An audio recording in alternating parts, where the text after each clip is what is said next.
若是讲到咱台语的鹿港腔讲话呐唱歌是真正有特色，都有在地青年专门利用鹿港腔来讲 podcast， 讲音乐、讲文学、讲社会大小事，嘛希望透过家己的声音，互更较侪人熟悉鹿港腔，希望把这个腔口保留落来。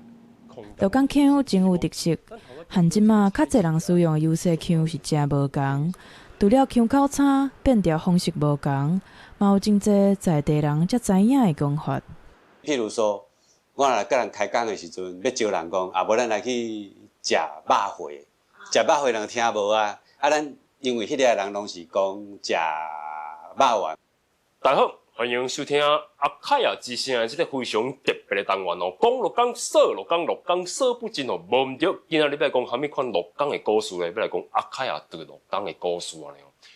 阿凯的之声有一句口号，所以讲伊要用鹿港腔讲万事万物。我感觉这句口号真重要。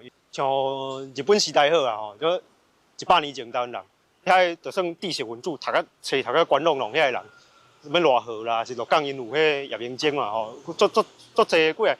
啊，因是用啥物语言咧思考，咧甲因的乡亲咧沟通。啊，当然嘛是台湾话啊吼，所以就是这物件较早绝对是有这个能力来处理这个更较安尼讲更较复杂，还是讲更较幼稚的一寡问题。这是一个会使做家己哦，会使骄傲讲台语的时代哦。毋过，这款的幸福毋是理所当然哦。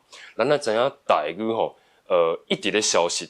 咱的社会对本土语言的认同吼，也阁有一段真长的路爱行。所以，用台语讲万事万物，就是对家己有自信的表现哦。安尼，台湾才有都向世界展现咱多元缤纷的花蕊哦。阿凯用行动证明鹿港腔台语的搁较侪可能，嘛伫甲鹿港腔找转来的过程中，找到家己的认同。无论是在地腔口，还是历史建筑，拢是一个所在真重要的文化，需要大家做伙来关心甲保存。记者综合报道。